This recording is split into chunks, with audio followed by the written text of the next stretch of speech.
Alô, alô, pessoal. Eu sou o Érico San Juan e este é o Ilustre Podcast. Um podcast com gente muito ilustrada, feito o nosso ilustríssimo, mais que ilustre convidado aqui nessas férias de todo mundo, mas os podcasts não param, né? É o caso do nosso Ilustre Podcast, toda quinta-feira, com um episódio inédito, às 8 da noite, aqui na TV Metropolitana de Piracicaba.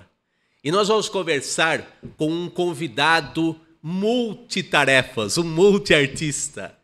O nosso convidado é ator, é compositor, é cantor, fundador de uma banda, posso dizer assim, icônica da cidade de São Paulo e, por que não dizer, do Brasil. É um grande cara, um cara boa praça, como se dizia antigamente, talvez até no tempo dele, né? Mas o fato é que estamos aqui com um grande convidado que se chama Vandi Doratiotto. Seja bem-vindo ao Ilustre Podcast, mesmo que remotamente. Seja bem-vindo, Vandi. Opa, muito obrigado, Érico. Obrigado pelo apreço nas suas palavras aí de abertura. Abraço para o Enzo, que está fazendo o trabalho junto com você, e para a turma que está nos acompanhando aqui. Estamos juntos, velho. Vamos lá. Ô, Vandi, eu ia dizer que eu te conheço desde criancinha, só que não é exatamente uma verdade, porque eu conheci você desde jovenzinho. Faz tempo. Já faz tempo. E ao contrário de muitos, eu não conheci você pelos programas infantis da TV Cultura. Eu conheci você pela TV Cultura, mas por um programa de música, né? Que é o icônico também, o Bem Brasil, né? Que, aliás, você apresentou edições especiais desse programa, desse infelizmente saudoso programa, né? A TV Cultura podia pensar em voltar esse programa em definitivo, né? Porque você gravou pelo menos 2 edições no ano de 2024, né? Então, como é a pergunta que talvez muitos fizessem, mas eu vou cair no clichê sem medo de ser feliz. Como é voltar a apresentar um programa como o Bem Brasil depois de tantos anos aí fora do ar? Qual é essa sensação aí de retorno para um trabalho tão marcante, né? É verdade, Érico. A gente não é dono do programa. Depois que uma coisa acontece, a gente também pode ver de fora, né? E é fato, virou um acontecimento assim no meio musical importante, levando gente de todo tipo. Mas começando pela sua pergunta, o Bem Brasil, para quem não se lembra, ele faz 17 anos que saiu do ar. Nossa. E foi de 91 a 2007, 2008, que ainda passava alguma coisa, e então, somados, são 17 anos e coisa e tal. Foram, em média, 800 programas ou mais. Então, eu vi toda a música popular brasileira passar por ali, foi uma coisa espetacular para mim, e como um músico que sou da música popular, e para todos que lá tiveram, né? A gente recebe esses feedback até hoje, de acontecimentos engraçados e legais que aconteceram nesses anos todos, 17 anos apresentando um programa ao vivo. Então é o máximo, né? E eu fiz 2 programas experimentais em dezembro, como você falou, né? Novembro, né? E foi com a Teresa Cristina, depois a turma do hip hop, maravilhoso, né? O DJ1, a turma toda. Taíde e tal, e uma banda incrível e tal. E a ideia, sabe como é que são? Às vezes a televisão muda por qualquer razão, mas a ideia é que a gente venha a fazer, de março até o final do ano, programas mensais. Antigamente, para quem se lembra, eram programas semanais. Agora a gente vai fazer um por mês, que a produção é muito difícil, etc. e tal. Em vez de ser no Sesc Interlagos, como foi, vai ser no Sesc Itaquera. Vai ser lá no Sesc Itaquera, onde a gente fez os 2 experimentais. Daí a gente fala mais para frente. Será aos domingos, ao vivo também, das 11 à 12h30, como era antes. Por aí. Oh, que maravilha! Então eu acabei tendo uma notícia de primeira mão, praticamente, Vandi. Que beleza! O primeiro podcast que eu faço falando isso, e que eu intuía que isso ia acontecer pelo que se conversava, mas eu não tinha certeza e não podia falar em entrevista, não podia falar ainda, né? E agora eu estou te falando aí, velho. Que maravilha. Voltar. Se algo mudar, não depende da minha vontade e do que foi falado até agora. Mas televisão tem uma dinâmica própria, tá? Mas tenho certeza que vai rolar. Maravilhoso. Nossa, fiquei feliz já de abrir com essa notícia quentinha aqui. Você viu só, velho? Olha que beleza. Ô, Vande, já que a gente está falando do Bem Brasil, eu acho legal fazer até um paralelo, embora dos dois programas icônicos na minha cachola aqui de música da TV Cultura. Um, evidentemente, é o Bem Brasil, né? Muito bem conduzido por Vossa Senhoria, né? E também um outro programa que é meio que o oposto do Bem Brasil no sentido do intimismo, né? Que é o Ensaio, né? Do Fernando Faro. Então, eu queria saber de você se você acompanhava o Fernando Faro, eu suponho que sim, né? Claro. Antes de você fazer o seu trabalho no Bem Brasil, porque você você fundou o Premeditando o Break em 76, é isso? Isso. E aí o Fernando Faro, que eu saiba, pelo que eu pesquisei, ele já apresentava um programa como um ensaio na TV Tupi ainda nos anos 1970, né? Que era o MPB especial. E dessa memória, você tem na sua memória afetiva o trabalho do Fernando Faro no ensaio? Que artistas que você se lembra, tanto na fase lá dos anos 70, quanto de depois, já na TV Cultura, quais os artistas que você tem uma memória afetiva e especial porque você os viu no programa do Fernando Faro? Você falou de um cara que fez o programa, o Fernando Faro. Eu vou ao paroxismo mais importante da música popular brasileira, no meu entender, pelo formato inovador. Ele era um cara futurista, né? Um cara incrível, o Faro. Tinha uma memória de elefante, sabia tudo sobre música, né? Era uma enciclopédia. Tem histórias com ele, nós ficamos amigos, viajamos juntos para o Rio, com a Inesita Barroso, ele, eu e outros, para fazer lá no Rio esses fragmentos do programa que a gente apresentava, isso mais para agora. Sim, nos anos 70 para cá, vixe, eu vou começar dizendo, você falou em memória afetiva, é o que me liga muito, eu sou muito ligado a essa coisa da memória afetiva, né? Uma coisa até passional que eu tenho, né? Ascendência italiana, aquela coisa toda. O primeiro que me veio à cabeça aqui foi a Dona Irã Barbosa, que eu amo, e fiz até um trabalho junto com meu filho, que é um músico profissional, o Danilo Moraes, e nós fizemos um trabalho bonito.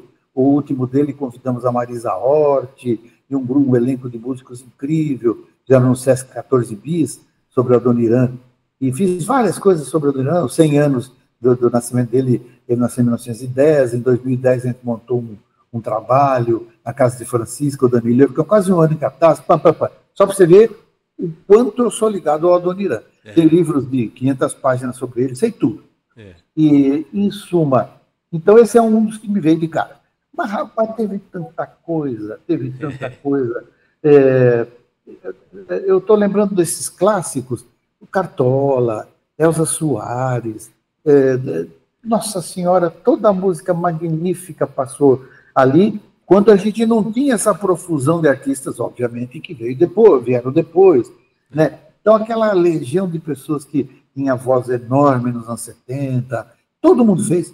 Quando o hip-hop começou, o funk, que normalmente as pessoas mais velhas começam a resistir, que eu acho uma coisa errada, precisa abrir os olhos e ver. Quem é interessado na música brasileira tem que prestar atenção em tudo. E o Faro tinha isso. Ele sabia do que ele queria, né? Paulinho da Viola, que ele e eu amávamos tanto, e continua amando, né? E o Fernando Faro agora está em outra dimensão, ouvindo o Paulinho não sei aonde. Em suma, então, ele não era fechado na estética que ele mais amava, ele levava todas as novidades.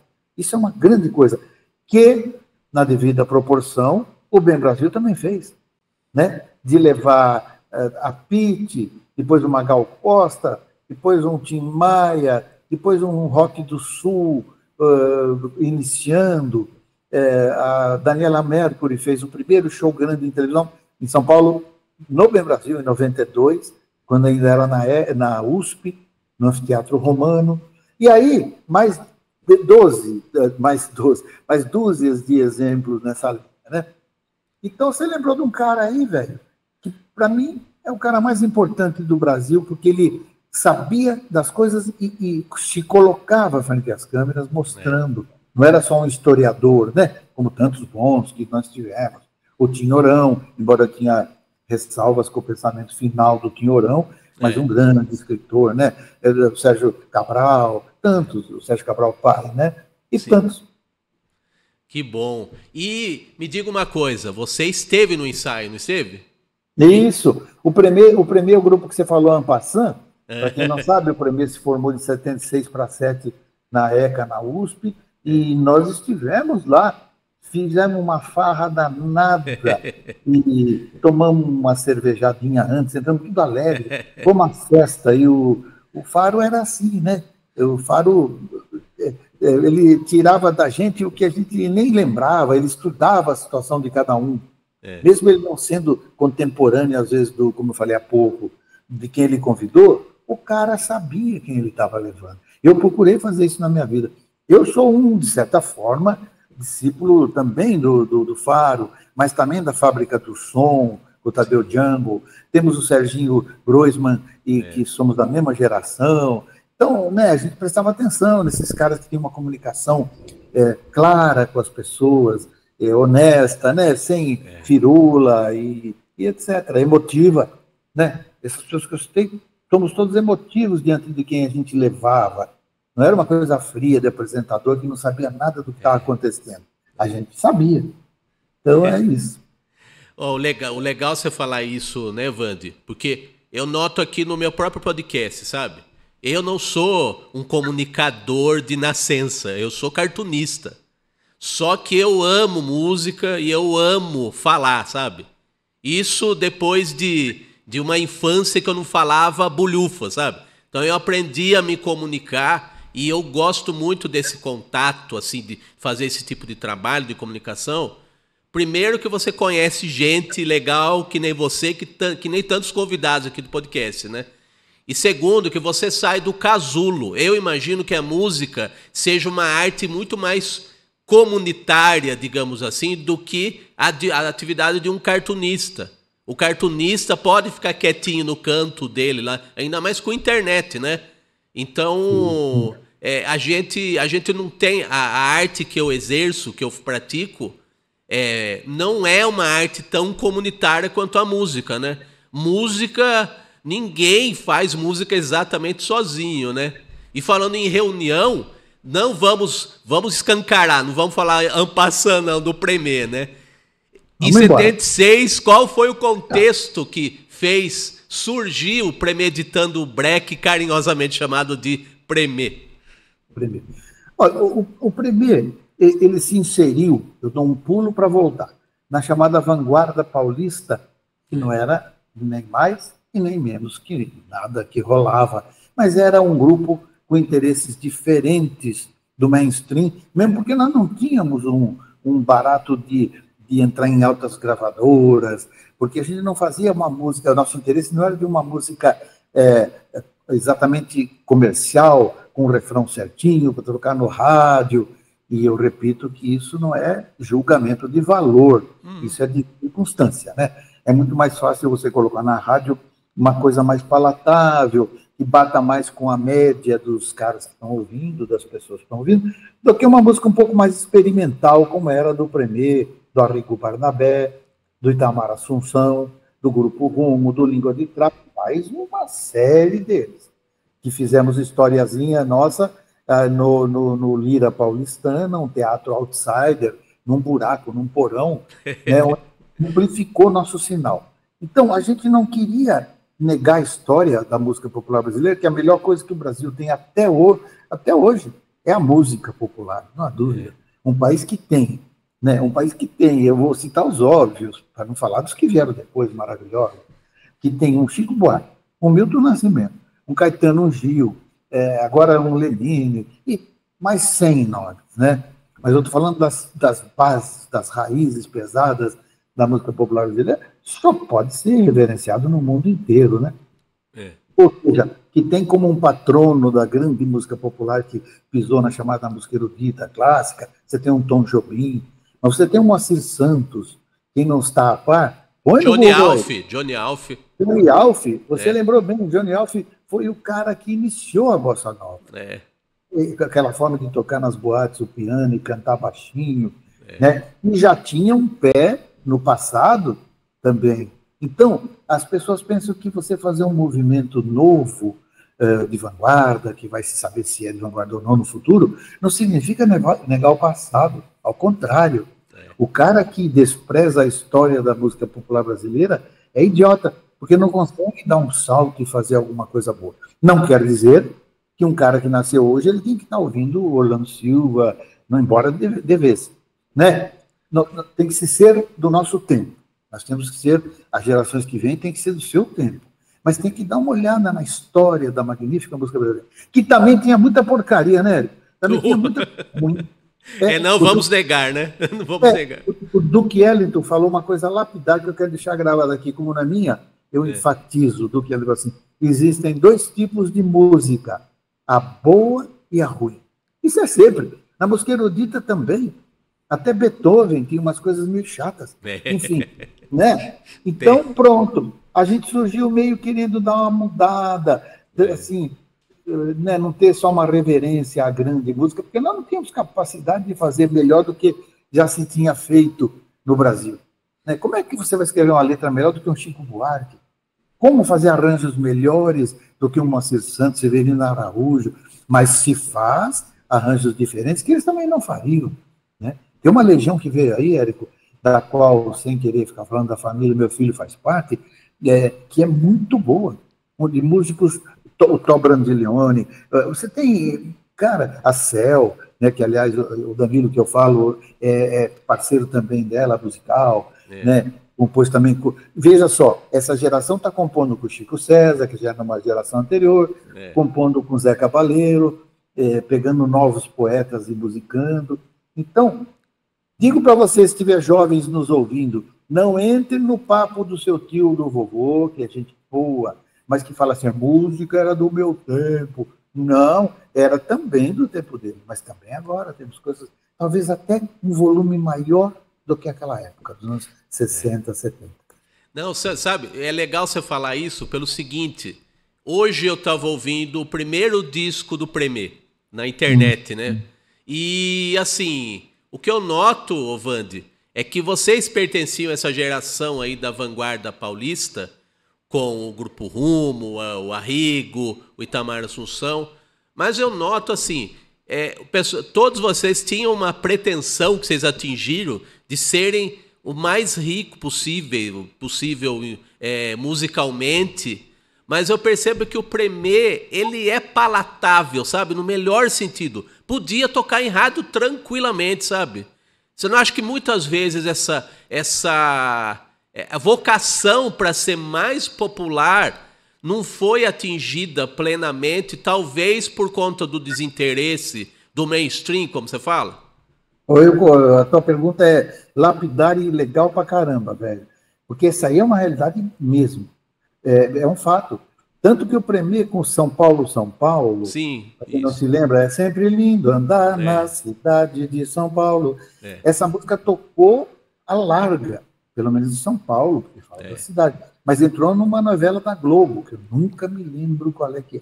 Acho que é Selva de Pedra, né, Mara? Eu não sei, nunca sei. É fácil, São Paulo entrou até numa novela. Eu digo assim, não é porque... Mas uma Globo representa uma massa, né? Então, prova de que dá para tocar, sim, claro. Eu digo mais para você, o Arrigo, que tem aquela música dodecafônica, atonal, completamente... Ele é a vanguarda, porque a vanguarda é forma e conteúdo. E nós também, mas de outra forma. Agora, a vanguarda como tal, que eu considero é o Arrigo, embora o cara que eu mais amava na vanguarda era o Itamar Assunção. E ainda lanço esse répito para a juventude. Coloque o Itamar Assunção para rodar para você ver no seu streaming, que coisa espetacular que é o Itamar Assunção. E também para tocar no rádio, Érico, o Itamar seria absolutamente normal, como tocou Luiz Melodia um pouquinho, né? Mas se você olhar hoje, a gente fala, minha música não toca no rádio, sei lá. Quem que ouve João Bosco no rádio? Um cara genial como o João, né? A gente não ouve, os tempos mudam, e não adianta chorar as pitangas. É assim, velho. Mas também, em contrapartida, você pode manter forever esses caras que a gente citou, e há músicas só de um momento, que acabam logo também. Também estão aí, preenchendo e emocionando pessoas, né? É muito complexo. A arte é o instrumento mais poderoso para a transformação do ser humano, é a arte. Então, cara, você precisa enxergar, né?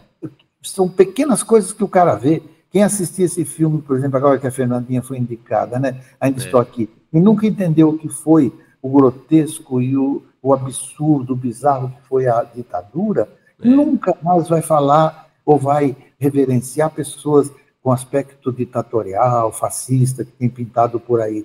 Porque daí vai ver como é ridículo a censura, uma ditadura e tudo. Então, são sinais, né? São sementinhas que você joga. O cara pode abrir um livro e um dia ler um poema desavisado e mexe com um lance na cabeça dessa pessoa que muda a vida, estimula a sair fazendo arte. Ele pode ver um balé belíssimo na TV Cultura, que passa coisa tão linda, e etc.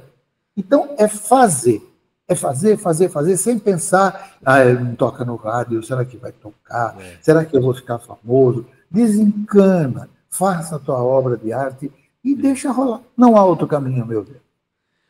Assim, eu acho que sobrevivência, de um modo ou de outro, a gente consegue se virar, né? Mas eu acho que a arte está muito ligada ao âmago, à essência da gente. Para usar uma palavrinha da moda, né? Mas é verdade, né? A arte está ligada ao que nós temos de mais íntimo, mais profundo na nossa alma, né? Então, fazer sucesso talvez seja diferente de fazer arte. Cada um tem as suas pretensões, as suas metas. A gente consegue, em maior ou menor grau, atingir as nossas metas, né? Mas é verdade. Acho que arte arte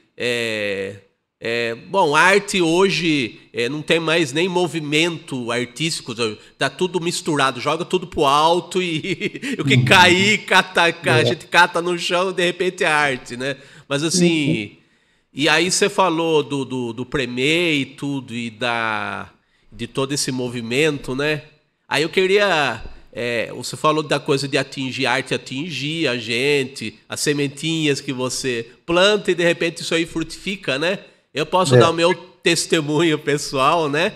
Do que me atingiu e que eu falei para você quando eu estive em São Paulo, no lançamento do livro do Fernando Vítulo, né? Sim, que é o livro dos infantis da TV Cultura, né?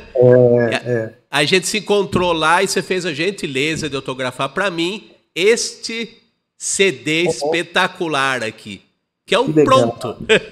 Esse CD aqui que antes, por sinal, um pouco antes do lançamento lá em São Paulo do livro do Fernando Vítulo, eu passei na Pops Discos lá perto das clínicas, né? E comprei mais um exemplar desse CD aqui, porque eu já tinha, né? Especialmente para você autografar para mim. Então esse disco aqui me marcou profundamente. E uma coisa que eu queria destacar desse trabalho, Ovandi, que é o seu primeiro solo, né?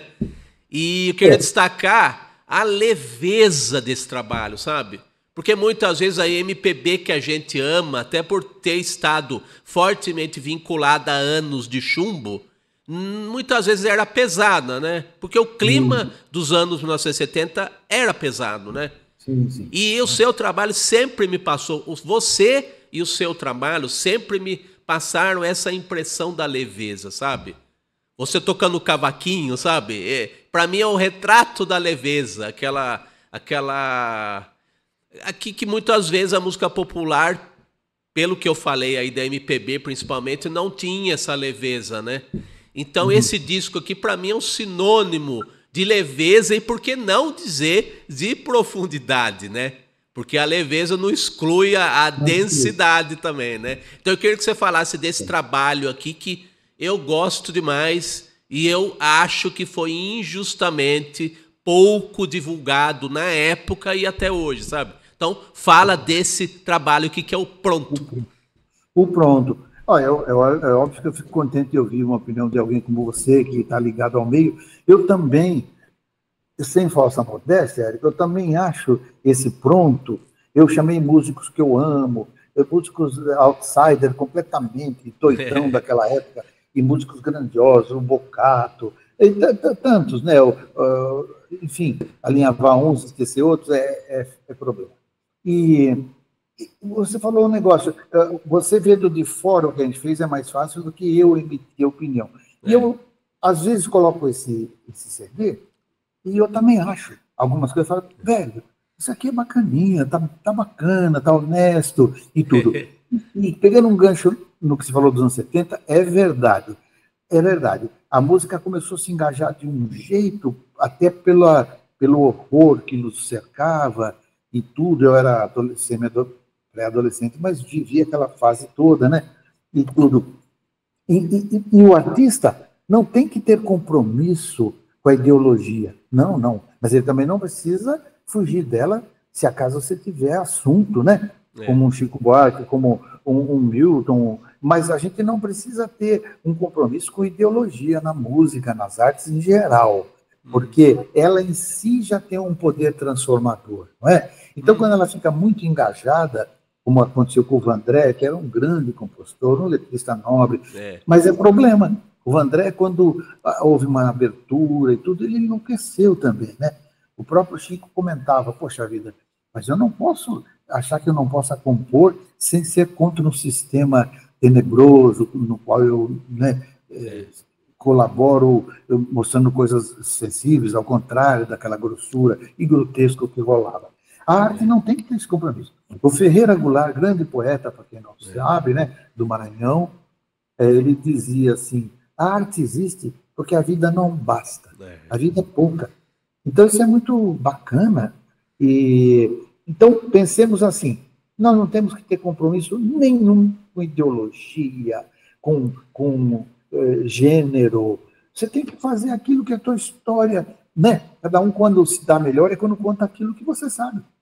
Todos nós somos únicos, são palavras óbvias, mas como é que você vai fazer uma grande obra se você vai ficar pensando ou emulando um outro artista? Você usa sinais que você ouviu na vida inteira de todos os lados. Que pode vir do cinema, pode vir do editorial de jornal, pode vir de uma poesia e os cambal. Mas você só faz uma coisa legal quando você fala da sua experiência. E a sua experiência é única, né? Então você não precisa ser gênio. Não precisa ser gênio. Mas desde que você seja honesto com a sua história, com os seus baratos mentais e tenha sensibilidade. E leia muito. Leia muito.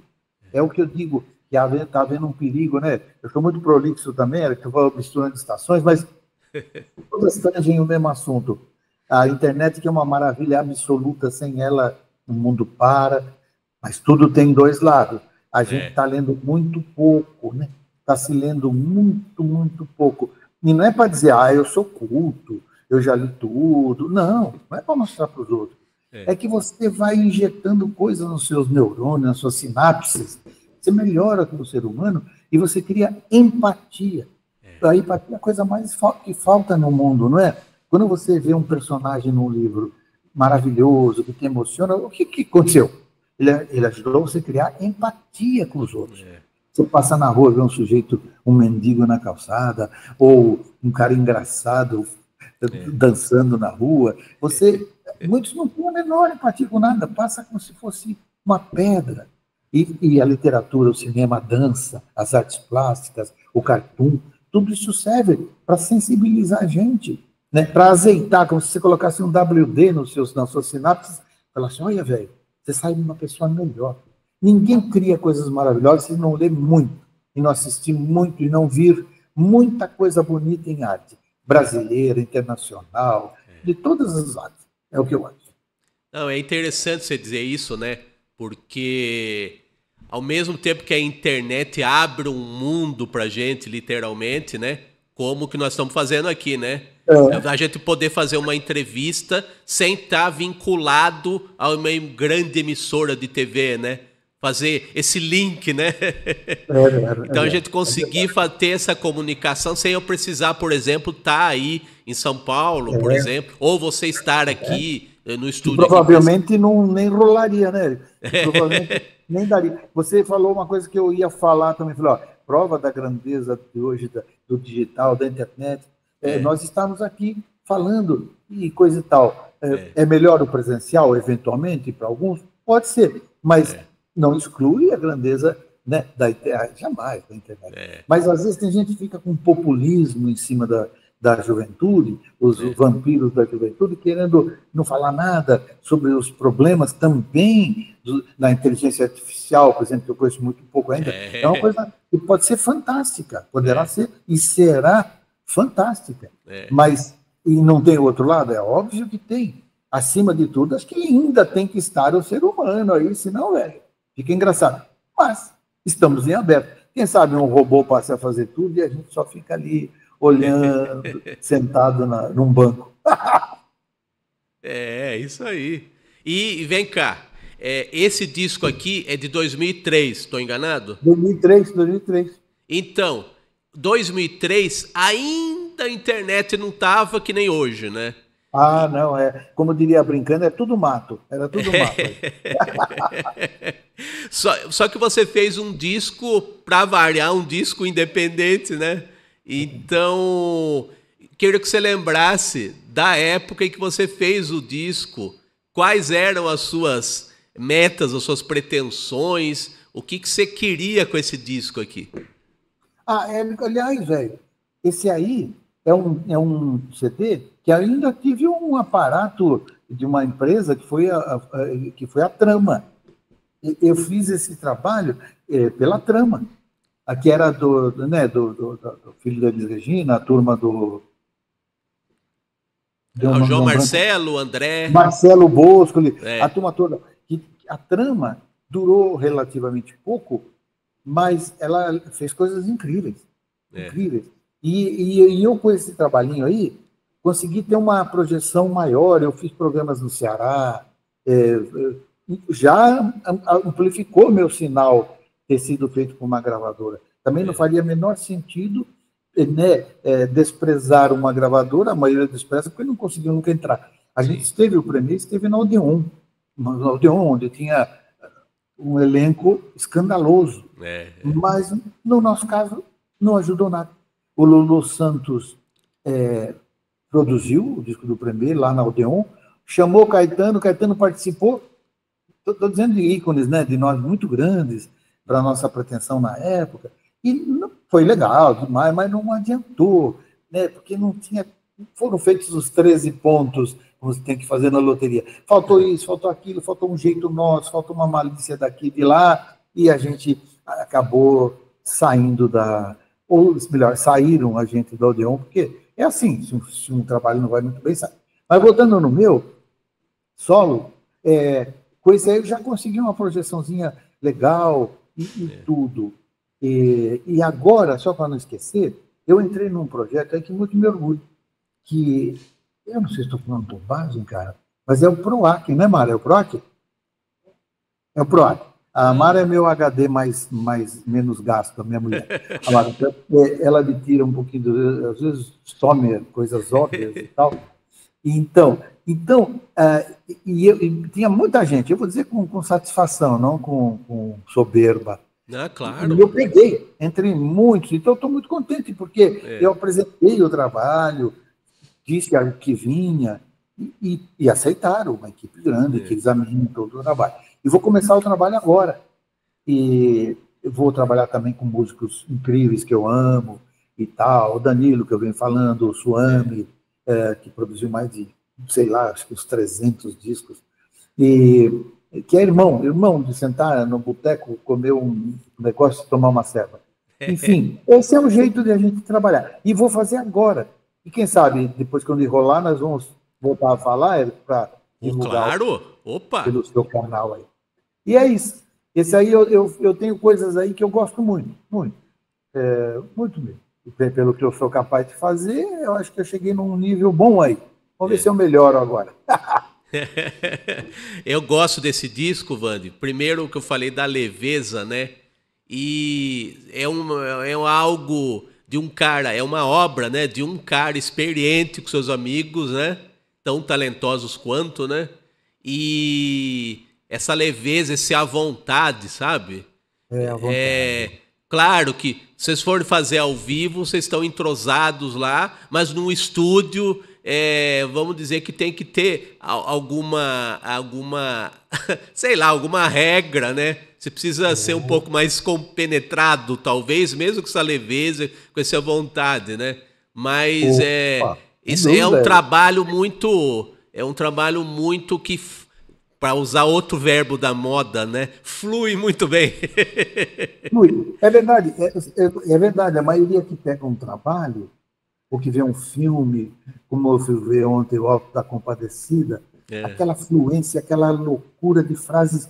Você imagina o trabalho, como eu também fiz tanto filme nacional, fiz tanto trabalho como ator, é admirável o que os caras fazem. Gostando ou não do que você possa ver, da estética de um filme ou outro que você vai ver, mas é impressionante como é difícil, né, a despeito de você no set de filmagem ou no estúdio, estar completamente à vontade, dando risada, alguns tomam até um vinhozinho, fica tudo bem, mas na hora da gravação, a maioria que não é acostumada não imagina. Às vezes você repete um trechinho no instrumento 20 vezes. Você ouve a sua voz e fala, cara, mas não é. E grava um outro dia. Não, aquela não valeu. É um trabalho hercúleo. Então, imagine isso num disco inteiro. Você tem que ter 12, 10, 8, em suma, faixas, né, num álbum. E você tem que ter arranjo, vários instrumentos, todos, obviamente, afinados, compatíveis com o assunto. É por isso que a gente vira profissional, né? Como o cara é profissional em outras áreas e tudo. Mas você levantou uma lebre interessante. No estúdio, por mais que o cara seja um gozador, um avacalhado, como se fala, um cara à vontade, mas no estúdio a coisa pega. Para chegar no extremo, Érico, uma vez o Caetano produziu um disco do João Gilberto. Você já viu que altura eu estou chegando da conversa. O João já não era mole, né? Esse gênio do mundo. E o Caetano, que tinha um amor por ele, uma hora ele falou, não quero mais fazer, ele vai me enlouquecer. Porque o cara gravava, amava, ele é geminiano como eu, era o João Gilberto. Geminiano é atrapalhado. Ama uma coisa e depois não gosta. Então, ele fazia um trabalho belíssimo, até altas horas, de uma faixa. No outro dia, chegava, não gostei. Pode apagar tudo, vamos fazer outro. Então, quem pega, pensa que o cara... Mas também, o cara pode chegar no estúdio e fazer 12 faixas, que depois ele engorda, né? Quem não sabe, você grava você grava uma linha com voz, com um piano, um teclado, eu estou falando para quem não está acostumado, com uma bateria ou uma percussão, depois você acrescenta uma flauta, um cello, uma orquestra. Mas tem gente que grava o disco em uma semana, em 3, 4 dias. Né? A Elisete Cardoso, eu estou falando de uma das maiores do planeta, a Elis Regina, grava todas as músicas às vezes em um dia, né? E pronto. Mas o trabalho como um todo, até você formatar e botar na rua, é uma coisa medonha. E falando em tempo, né? Você lembra em quanto tempo que você gravou esse disco aqui? Completamente não me lembro, mas sei que envolvido nele, com as gravações, pode pôr aí um semestre. Envolvido no estúdio, que a gente, às vezes, o estúdio não está sempre disponível, o músico não está sempre disponível, né? Tem música que você marca, aquele dia ele não pôde, porque toca com gente muito grande e viajou. Então é um perrengue você se organizar.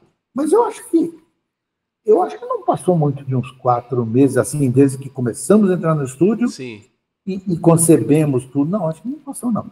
Mas pensar o disco, ensaiar, agora mesmo, antes de eu entrar com você, eu estou no instrumento, estava a tarde inteira aqui, fazendo músicas que eu já toquei umas 200 vezes, mas mudando um acorde, fazendo outra palavra.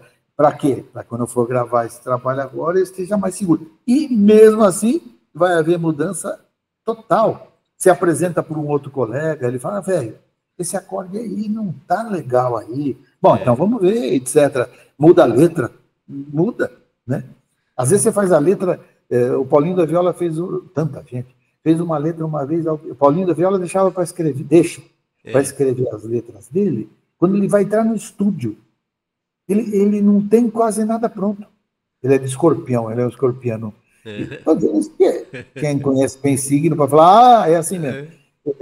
E o cara chega no estúdio e começa a compor as músicas naquela circunstância, às vezes no estúdio.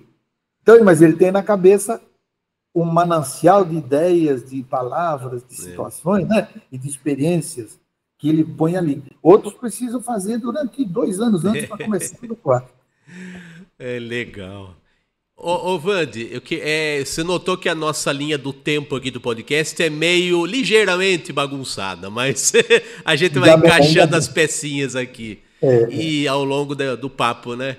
Eu queria que você falasse para mim, você já citou o seu filho, Danilo Moraes, que tem uma participação muito ativa nesse descasso aqui, e eu queria que você falasse de 2 gerações, uma antes de você e outra depois. Queria que você falasse dos seus pais e do seu filho. Porque legal, todos eles têm um papel muito importante na sua formação, né? Total.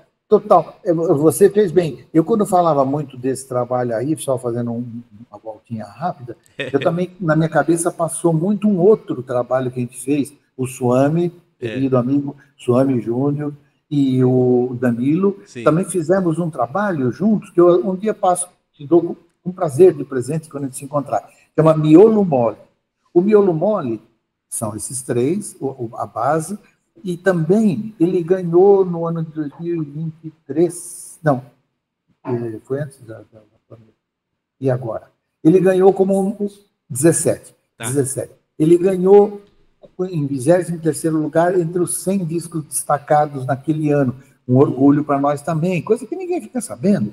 Mas o orgulho não é para dizer, como eu sou legal. É para dizer, olha, né, entenderam o trabalho da gente. Nesse você não avalia, o trabalho do Danilo foi simplesmente fundamental. Ele fez tudo no estúdio dele, praticamente, e o Suami e eu chegávamos lá, cantava, etc. E ele fazia toda a produção, detalhes de instrumentação e tal. Então, quero dizer com isso, já respondendo para você, a importância de você estar atento quando você vê que a pessoa, seja filho, seja desconhecido, seja uma pessoa até que você não gosta muito, mas que tem um assunto naquela praia que você procura, que é com ele que você tem que fazer, né? Então, o Suami e o Danilo foram fundamentais, assim como quando o Gilberto Gil grava. Gilberto Gil fez um disco agora, o Gilberto's Samba agora. Uma das coisas mais belas que se gravou na década. Até eu mandei um e-mail para ele, ele respondeu. Os filhos dele, os meninos são excelentes músicos, tudo na miúda, trabalhando ali atrás. Sem os filhos, ele não faria essa obra de arte primorosa que ele acabou de fazer. Então, está explicado a atenção às gerações que vieram depois. As que vieram antes, nossa senhora, eu sou um amante da música que veio antes, desde Chiquinha Gonzaga, passando por Noel Rosa, Wilson Batista. Eu tinha comigo, agora eu me mudei recentemente, eu tinha uns 3.000 discos, CDs, do Tempo do Bem Brasil, que todo mundo levava. Então, eu tenho toda a história da grande música brasileira, tenho interesse por música erudita também, que eu estudei, né, música, mas o barato é a música popular brasileira para mim, né? Então, essa história toda explica. E quanto aos meus pais que antecederam a mim, e os avós também, eram toda a família, grande parte da família, melhor dizendo, era muito musical. Muito musical. Minha mãe cantava, meus tios tinham dupla que hoje chama sertaneja, porque vieram do interior, Bragança, Paulista, Atibaia, e como a maioria dos que estão em São Paulo tem um pezinho no interior, né, ou no Nordeste e tal. Em suma, então, eu desde menino, menino, criança, 2, 3, 5 anos, via os tios, eu ficava fascinado. E meu pai era um músico diletante com violão e cavaquinho. Eu passava na sala, via ele tocando com os olhos fechados, aquelas coisas simples do Guilhermando Reis, né, ele era um homem simples, tal. Minha mãe cantando com a outra minha tia, enquanto fazia um almoço, aquela farra de família alegre italiana, com descendência italiana. Os avós, tinha avó que tocava violino, vovô, o outro lá atrás, tá, a gente tinha apreço pelo teatro. Eu amo teatro, amo dança. Então, toda a família teve esse, né, está no gene da gente, está no DNA da gente, né? E espero que, neto eu não tenho ainda, mas que, né, vai para frente, É aquela história que eu falei da sementinha, né? O Danilo, filho, quando ele era nenê, ele ficava estudando, enquanto ele dormia, eu estava acordado, ele ia rodando por ali, e colocava, ele via tudo aquilo, era um ambiente alegre, o do Premier, ele foi com 20 mês, ele foi no show do Premier, dentro de um cestinho, no Sesc Pompeia, etc., e ouvindo em casa Quinteto Villa-Lobos, Alceu Valença de 82, tinha o Coração Bobo, Coração Bola, que é um CD antológico, ouvindo coisas engraçadas, coisas de toda sorte, né? Ouvindo Dona Ivone Lara, que é um primor de compositora e cantora, e ouvindo os contemporâneos depois e tal, né? E assim foi. Que bom. E me ocorreu aqui, né, Wander? Puxa vida, como que a gente tem... Se há uma riqueza legítima aí do Brasil, além das riquezas naturais, é a riqueza musical, né? Você pode ver pelo site lá, por exemplo, do Instituto Moreira Salles, lá que é o Discoteca Brasileira, que tem toda ou grande parte da discografia brasileira de 78 rotações digitalizada, né? Então, você passa a vida ouvindo aquilo, né? E é apenas a fase das gravações mecânicas até os anos 60, que aí pararam com os de fabricação dos 78 rotações, né? Então, só 60 anos da nossa história já é uma riqueza inestimável, né? Então, eu acho que a gente não conhecer essa história, ainda mais nessa época de internet, que é muito mais fácil, né? Se a gente tiver curiosidade, e a gente desbrava aí uma fronteira que pelo resto da vida a gente se deleita com isso, né? Para nós, né, para os que têm mais idade, a internet, inclusive, é muito mais favorável, no meu entender, até do que a nova geração que já nasceu nela. É impressionante, né? Hoje, todo dia, eu lanço lá, deixa eu ver aquele cara lá, ou a história de algum músico, uma música interessante. Mutantes, por exemplo, né? Mutantes, só para não me esquecer, que me veio a memória é fragmentada em tudo. Os Mutantes que você encontra no streaming, você escuta, você tem tudo, né? Quem ouvir com atenção, a gente tem um pouquinho complexo de vira-lata no Brasil, frente aos americanos, em algumas coisas sim. Né? Hoje o país é um país até atrasado perto de tantos lugares aí, uma distribuição de renda injusta, tem coisas absurdas no Brasil, mas tem coisas maravilhosas. A capacidade musical, criativa, por causa da mistura, né, Érico? A mistura, a miscigenação que é o grande barato, velho. A força da etnia negra na cultura brasileira é vital. Sem a presença das raízes africanas na nossa música, a gente teria uma música sem graça, morna. Então, e desgraçadamente ainda somos um país racista, né?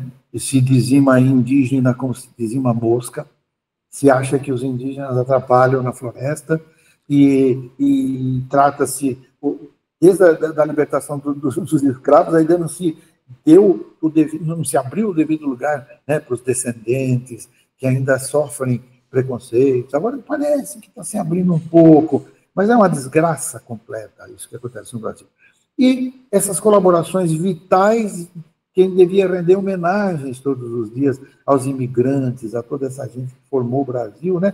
No entanto, essa classe que domina, a classe supostamente pensante, né, despreza nossas raízes, né? Enfim. Mas eu viajei pra cacete agora aqui. Não E, imagina. nossa, que viagem, velho. Imagina. Não, Os meni- o legal, Wanda, que a gente falou, né? De você ter que ter uma postura não austera, não é essa a palavra, mas uma postura, vamos dizer, comportada, quando a gente está fazendo um trabalho para valer, né? Dentro do estúdio de gravação, ou É, mesmo fazendo aqui a entrevista da gente, né? é Eu lógico, fico lógico. preocupado com muitas coisas que eu não faço podcast de 5 horas, por exemplo. Então eu acho que a capacidade de suporte da bexiga humana, eu acho que é 1 hora no máximo para uma entrevista, sabe? Então a Boa, gente se boa, preocupa com Sérgio. esses detalhes e não deixa de viajar, Boa. né? Benditas viagens, né?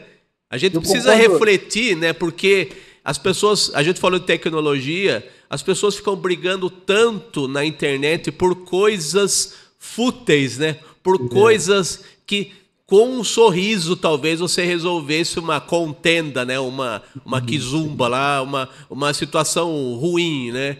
É verdade. E aí se perde essa capacidade de discernimento, de bom senso, né? Então as nossas viagens são saudáveis. A gente viaja, mas sempre volta pro chão. Volta para o chão. E às vezes, né, como diz um amigo meu, a gente, para entender ou tentar falar alguma coisa mais profunda, pelo menos comigo, tentar falar alguma coisa importante, você precisa. Eu não consigo num foco só. Está tudo tão ligado, né? Tudo tão ligado. Quando eu falei dos mutantes, que eu ia falar do complexo de vira-lata, que está acabando um pouquinho no Brasil, é que eu queria dizer que os mutantes eles são tão legais e grandiosos, em algum momento maior, podem me crucificar, do que os Beatles. Os Beatles é a coisa mais maravilhosa que surgiu no século, para o meu gosto. Eu vi surgir desde o 62, Love Me Do, a primeira coisa, tudo mais. Então, meu Deus do céu. Mas eu estou dizendo que, sim, e ouçam os Mutantes, ouçam a Rita Lee, tudo que foi feito, cara.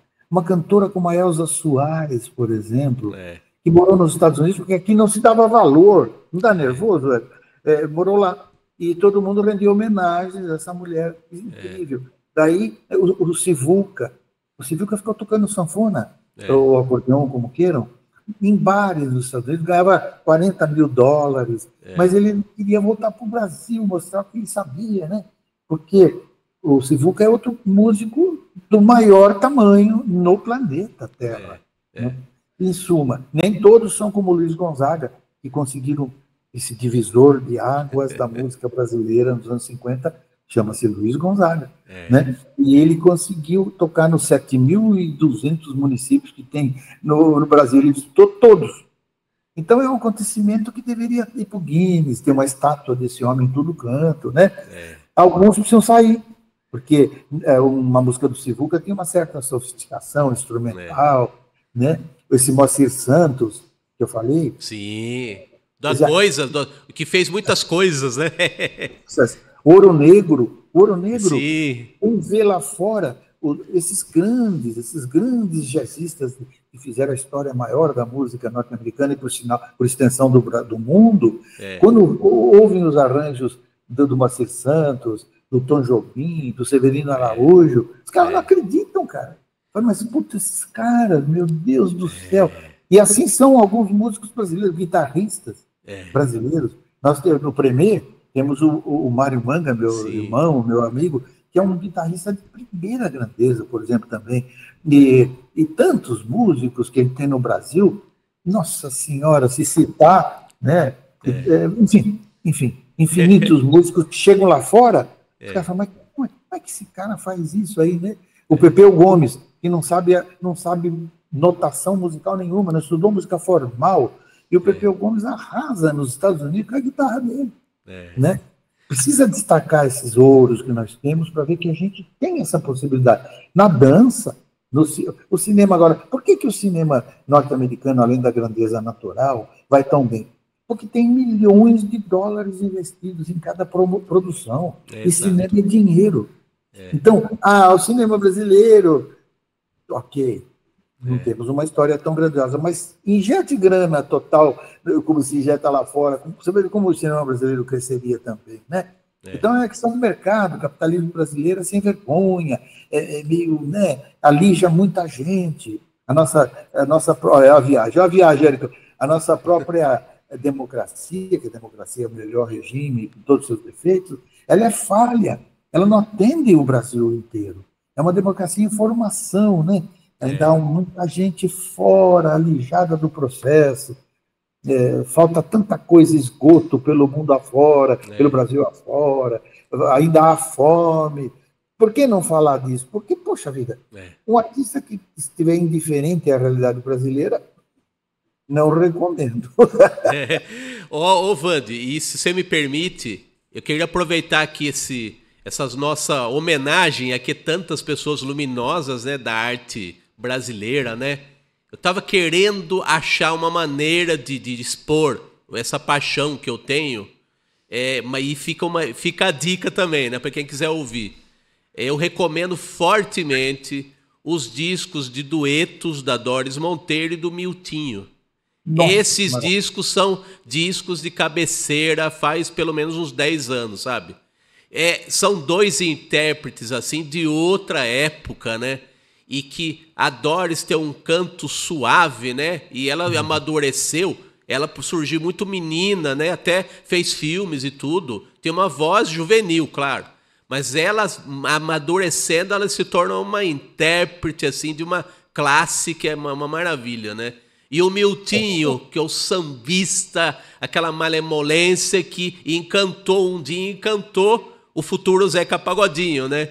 Miltinho, uma influência definitiva para o Zeca Pagodinho. Então, essa dobradinha aí da Doris, o canto suave com o Miltinho, do samba, o intérprete com aquele vozeirão rasgado, né? Que se adaptava tanto ao romântico quanto ao samba, né? E a bossa nova, né?